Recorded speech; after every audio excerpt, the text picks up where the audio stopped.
everybody. Raul here for Bass Musician Magazine, and today we have the great honor and pleasure of chatting with bassist and vocalist for Kansas, Billy Greer.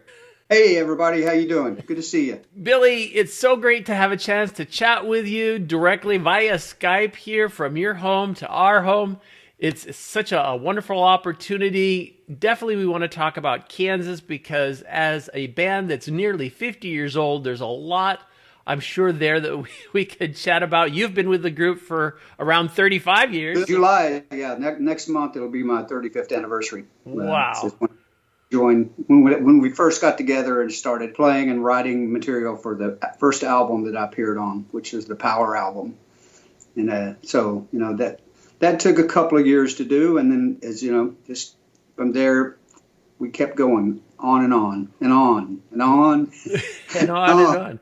I do want to dive back into that pool, but let's take a little step back because there was life before Kansas as well. How did you get started in music and on bass? I'll tell you what, my inspiration, as it was with so many other musicians, rock musicians of my general age group, I was inspired by seeing the Beatles on the Ed Sullivan Show.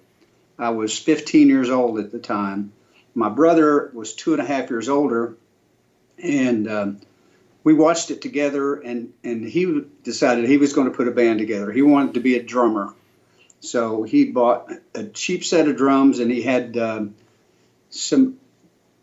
three other guys in his class that he had picked out, and they were going to be, one of our cousins was going to be in the band. He played guitar, so he knew a few chords already, and he's the only one that knew anything about playing any kind of music. The bass player was a friend of his in the same class, you know, a couple 3 years older than me. And so they were going to put this band together. They got everything together except the bass player, the would-be bass player. His name was Robert. His father wouldn't buy him an instrument or an amplifier. So they had to come kind of ask me, had to depend on little brother, you know, which was kind of uncomfortable for them, I think. But yeah. I was also, going back even further, I was always that person in my class that would sing the lead in the school plays and things like that. I mean, going back to when I was in elementary school, I had a voice that, you know, that kind of stood out a little bit from the rest of the class. So I always got those lead parts. So I was a singer as well. Mm-hmm. We started a band, and our guitar player knew 3 chords. So that was our first song, just 3-chord boogie, you know, just play and we actually did our first show just playing that song over and over and over, a birthday party. Yeah. And from there it moved into starting to be successful, playing for school dances, for sock hops, for whatever we could play for charities, for anything that they did, like a March of Dimes telethon on the local regional TV station. So that was good exposure for us. We played on that a couple of years in a row. The Vietnam War was raging at the time. So as the other guys, the older guys, got out of high school, then they were starting to get draft notices. And that's what happened. That's what broke that particular band up. And then from there, I was younger. I didn't get drafted because the draft had ended and the lottery system had been set up. So my lottery number was just barely low enough to where I didn't get drafted into the Army. Wow. So I went on to college. My mother insisted. I knew I wanted to be a musician and do that for a living, but my mother thought, well, you need something to fall back on. So she made me go to college. She didn't make me. She encouraged me because I was able to get a scholarship and went to college and got a BS in psychology. And minoring in sociology. Started in music, but the college I was going to, really they turned out pretty much at the time high school band directors, you know, and that wasn't what I wanted to do. That wasn't it wasn't high school, and I couldn't afford to go out of state to go to a real music type of school. I just kept playing through high school on into college. I married young and had a child and was, you know, had to support that family as well as I was going to school. I would play club gigs, had a house gig in a club that, you know, played 3 sets on Wednesday and 5 sets on Friday and Saturday, you know, while I was going to school. And that kind of helped me support my family. And then moved to Atlanta, And from there, it progressed. I was in a couple of other bands. I was in one band that got really, really close to a record deal from a song that we had recorded. This guitar friend of mine, Marty Kahn, he wrote the song. He took that song that we recorded to Atlanta, entered it into a contest at one of the big rock stations there, and it became a regional hit. And this was an album that they put together called the Home Cooking Album. It was, had I think 8 tracks on it, and it was different bands. And we had song 1, side 1, and it became like a regional hit for us.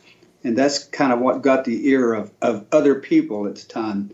Steve Walsh, this is about 1979, I think it was. Okay. Steve Walsh left Kansas about that time, about 1980. And he started putting his own band together, Streets. Yes. The band I had was called QB1. And we did auditions for all the major labels, came to see us. John Kolodner and Atlantic Records came, and CBS, Al Teller, and Doug Morse from Atlantic. And so we had the heavy guns. We got a manager, Charlie Brusco, who's still managing. He manages Styx, as well as Don Felder and a few other people right now. So we had good management. He lined up some people. We had the one song, but we hadn't been a band long enough to really develop a style and we weren't deep as far as good material. Mm-hmm. And so we got passed on. Steve had seen me play and came to one of our shows, and he was looking for a bass player / singer to finish filling out his lineup, for the band, which eventually became known as Streets. And that was Steve Walsh, Mike Slamer on guitar from the band City Boy, an English band. Mm-hmm. Tim Garrett, one of Steve's really good drummer friends from his hometown in St. Joe, Missouri. And then they added me as the last link in that puzzle, as the bass player in Streets. And that was kind of my pathway into the band Kansas. So it's a long and winding road, but I finally got there. Got you. Now, it's always interesting because longevity in a group, I mean, I think a lot of people always see the romantic side of rock and roll and bands, and they think of it as elegant and glitzy and the bright lights, and they don't realize that the hour that you spent on stage performing was surrounded by 23 other hours of being with being tortured with everybody else. Rental cars and airports and hotel rooms, with bad TV or riding overnight. There was a period where we were touring on a bus. This is back in the 90s, the early 90s.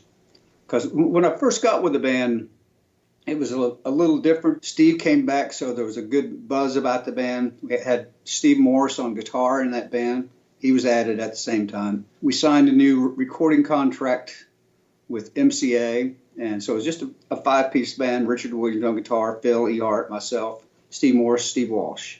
And so we did a tour for the Power album. We recorded that album in 1987. We did a tour, and then we did one more album called In the Spirit of Things, produced by Bob Ezrin, very famous producer, great producer.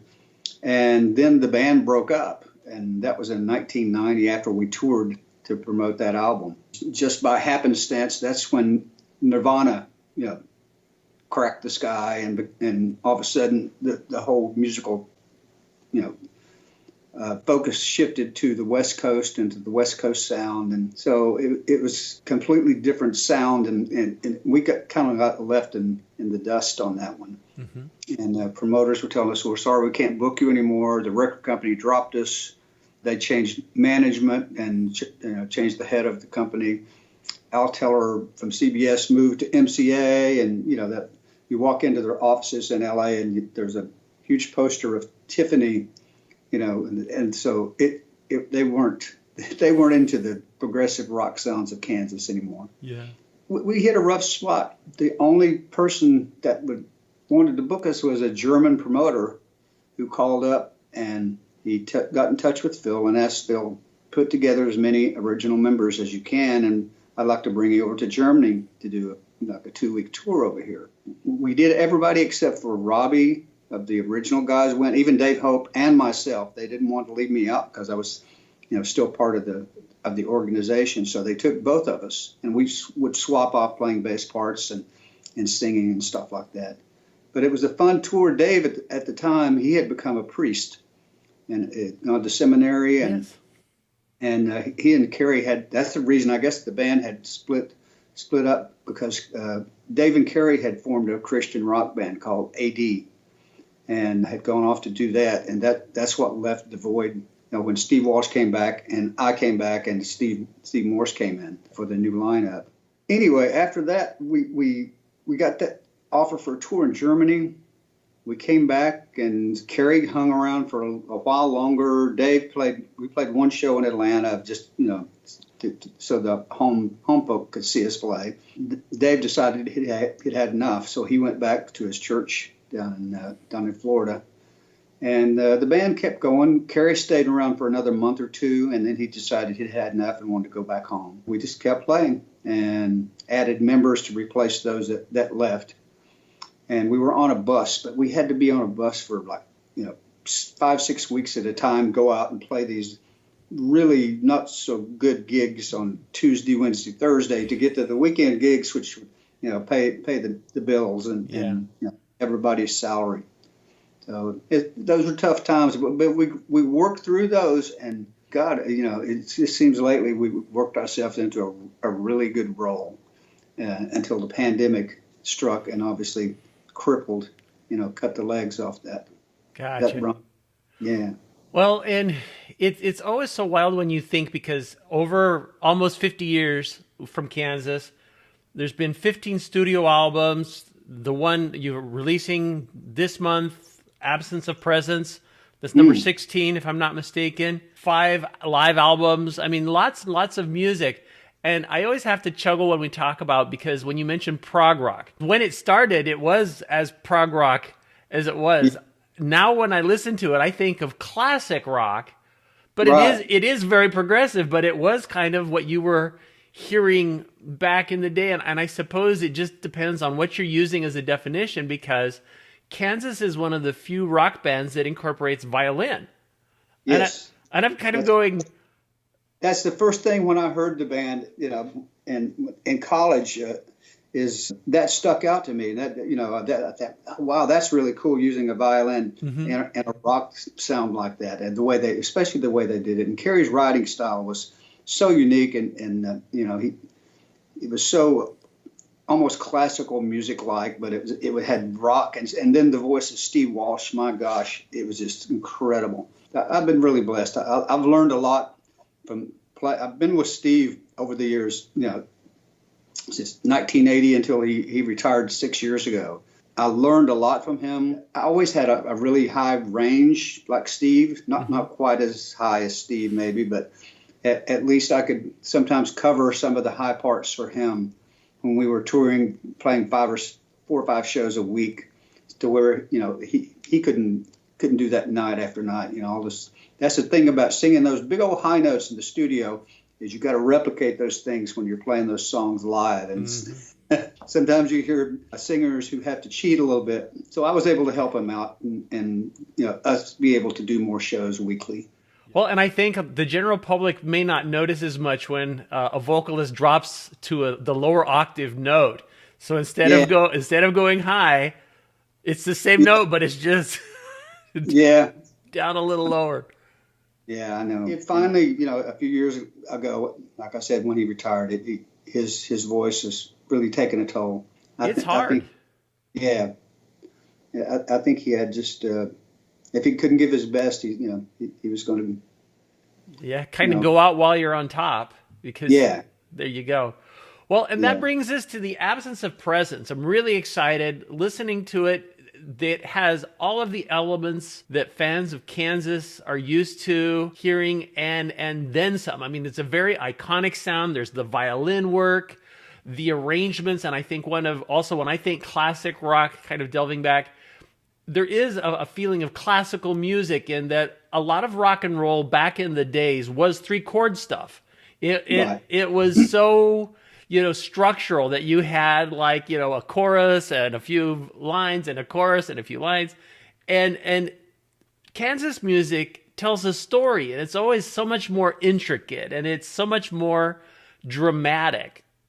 Yeah, Kerry had such a way of writing things that, lyrically, that I have no problem singing anything that's in our catalog today, because most of it is still relevant today. That's the subject matter that he dealt with, and just as relevant now as it was, 45 years ago when he wrote some of this music and the lyrics.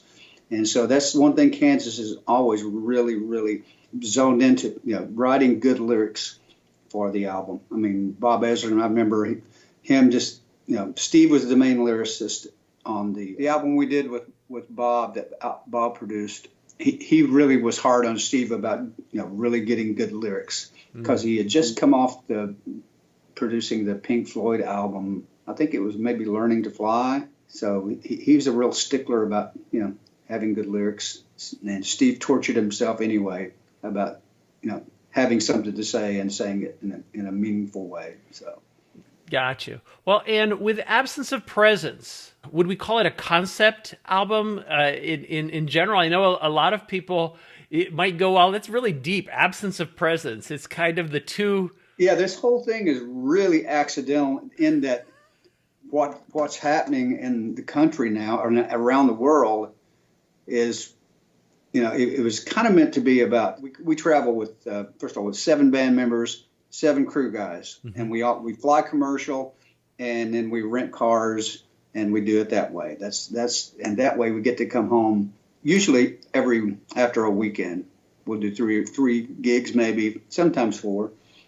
If we go to the West Coast, we'll stay out there for a couple of weeks, just to make it financially make more sense. I've taken pictures in the airport while we're waiting on a flight, and all our guys are lined up in 2 rows kind of facing each other, and everybody's got their device in their hands.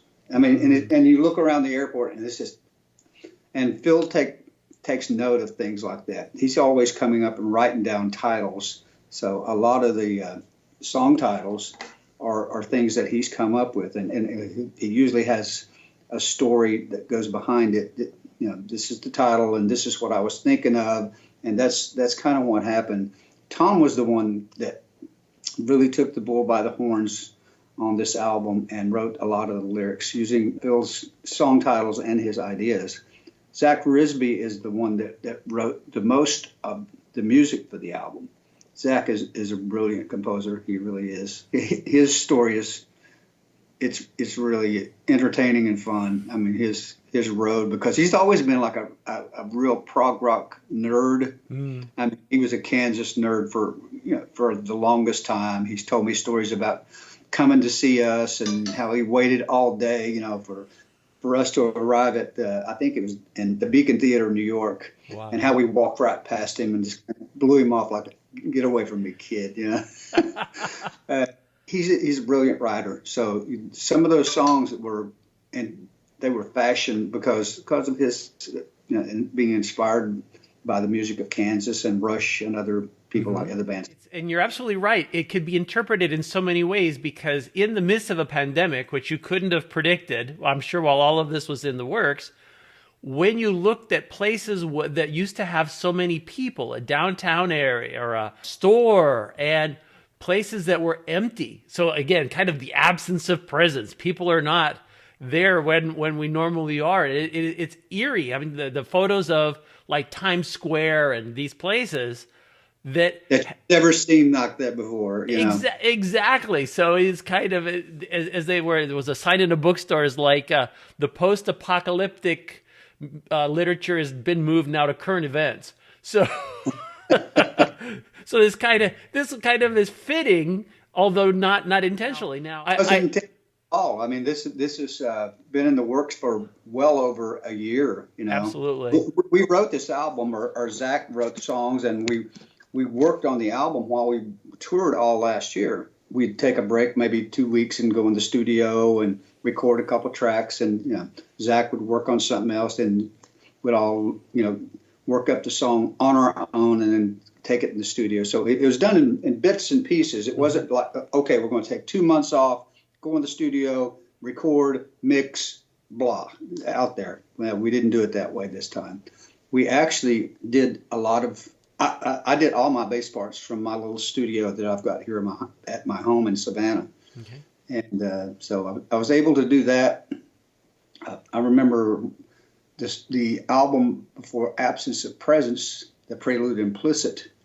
I was having some severe back problems. And when I was in the studio, it was just excruciating pain. And that when I'd get through cutting a track, I'd have to lay down on a cement floor, so, to keep my back on. And then I left early from those recording sessions to go have back surgery. Oh, wow. So I still have back problems, but that's neither here nor there. And the bass is not necessarily the lightest of the instruments, especially the electric bass. We'll talk a little bit about gear, but before I do want to mention one of my favorite tracks on Absence of Presence, Throwing Mountains. I think yes. It's a classic example because your bass, it's kind of like jabs. It punches through, and then there's... I'm so proud of that, because that's my bass on this album sounds better to me than any other album I've ever recorded on. That's my opinion. We'll have to talk about gear, and I'll tell you why too, though. So, there we go. Well, now sounds like a perfect time. Tell us, how are you getting your sound? Okay, well, between Streets, when Streets broke up, we got dropped by Atlantic after we recorded 2 albums. We had one kind of on AR radio. We had a top 40 hit, and allowed us to tour. We opened up for Loverboy and Huey Lewis and the News and things like that. And so that was my first taste of the big time, Mm-hmm. And then Streets broke up, and then there was a span of time, and I had this old 64 jazz bass that I played. Going home to my family after the band broke up, I moved back to Tennessee from Atlanta because Streets was home based in Atlanta.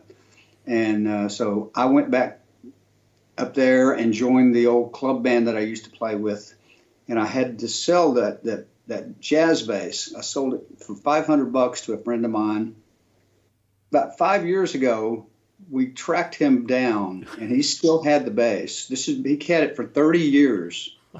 And he had quit. He's still a working musician. He still plays in clubs and things. So, but he had stopped using that bass, and I called him 20 times and begged him, and come on, give me a price, man. I want to buy that bass back, because this custom made bass that I had, a friend of mine here in Savannah had made for me, a beautiful instrument made out of African zebra wood, but it was so heavy. The wood was so dense that I couldn't take it anymore. And it was a beautiful bass. It had fiber optic lights, for on the top of the neck for the dots, mm-hmm.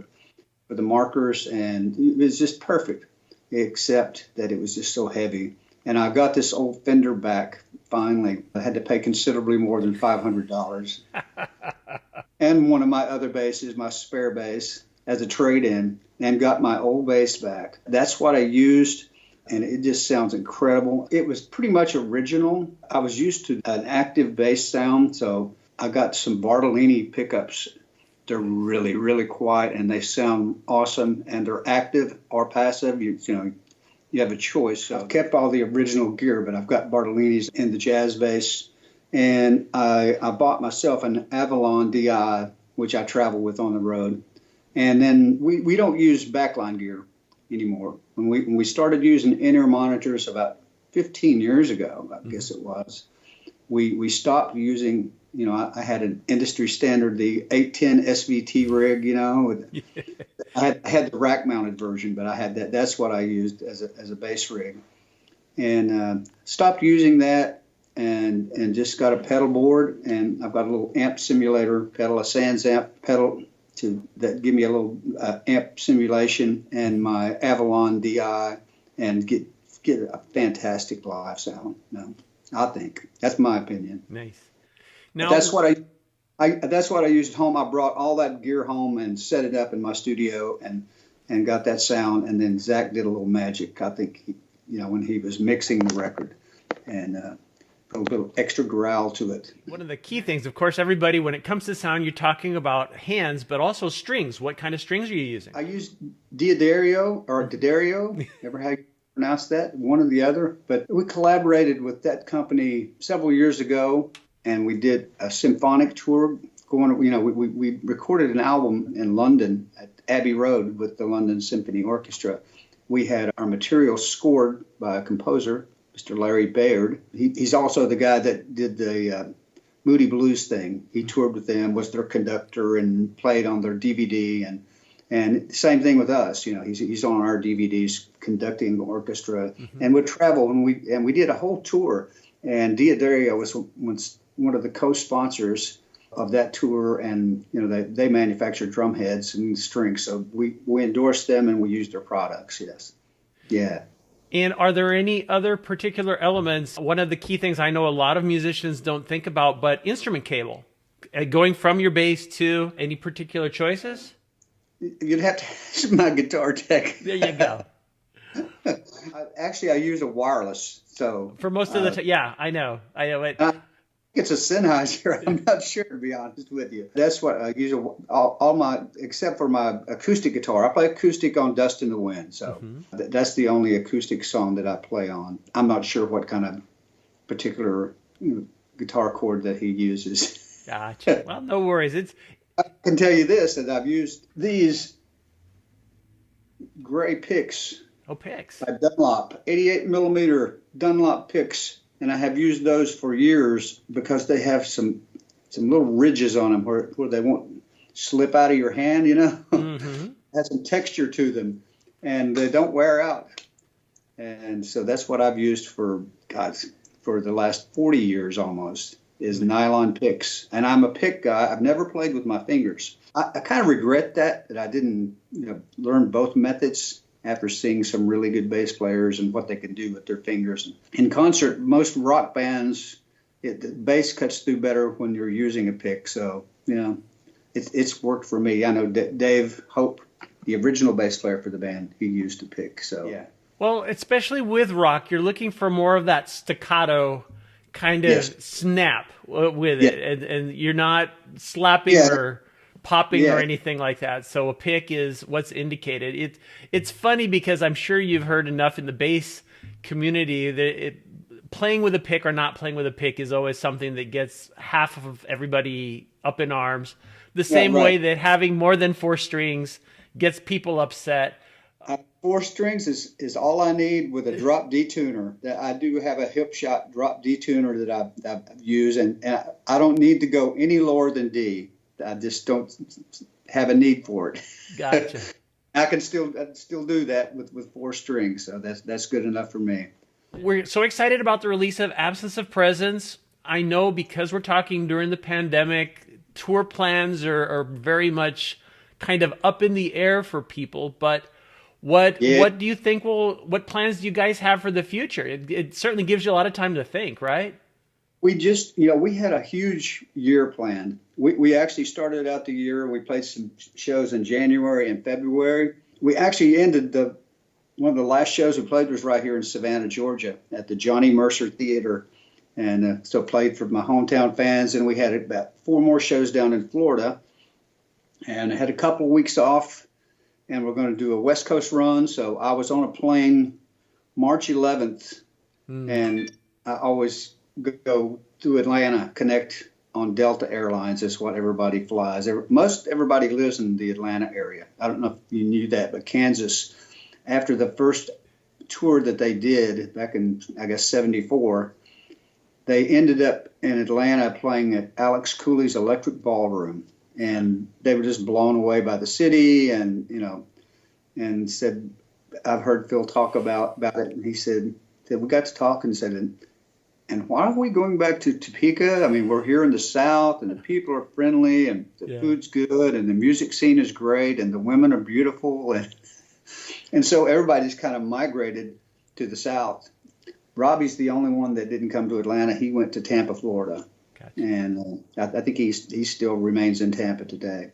So heading for Portland, Oregon, and I made it to Atlanta for my connecting flight, and my phone started, lighting up and with text, show's been canceled, go back home. So turned around that same day and got on a flight back to Savannah. And then of course, here we are right now. So everything, we had such a good year. We had 95 concerts booked. Wow. I mean, yeah, on the books. A lot of those, it was a summer tour, the Jukebox Hero tour with Foreigner, Kansas in the middle, and then Europe as the opening band. So it was going to be a shed tour, amphitheaters. Yeah. And we had about 50-some shows booked already, starting in July and going through sometime in October or September. And then we had a month of shows of concerts in Europe, all over Europe. So it was going to be just a great year for us, and especially with the new album coming out and getting to take that. We've been playing the Point of No Return 40th anniversary show, and that's not only it's an acoustic set, a set of albums that we've picked from all the different albums, and then the Point of No Return in its entirety, and its running order and that was the show that we have been doing for almost 2.5 years. But we were going to take that to Europe for a month because everybody, all our European fans wanted to, been asking about that, wanted to see that tour. And so we just moved everything forward, kept moving it forward. The Jukebox Hero tour got canceled. The European tour has been moved into next year. So we're trying to keep everything, but I don't know if we'll get that Jukebox Hero thing back together. I hope so. It would be nice. Yeah. Because for the last 2.5 years playing those longer shows, and they're almost 2.5 hours long, with all the material and playing the whole album and everything that goes on. And it was going to be a nice break to play in amphitheaters and only have to play a 1 hour set in the middle of the show, which is a prime slot to be in. So I was looking forward to that, and going back to Europe as well. Going back over there, I really enjoy playing over there. We have some great fans.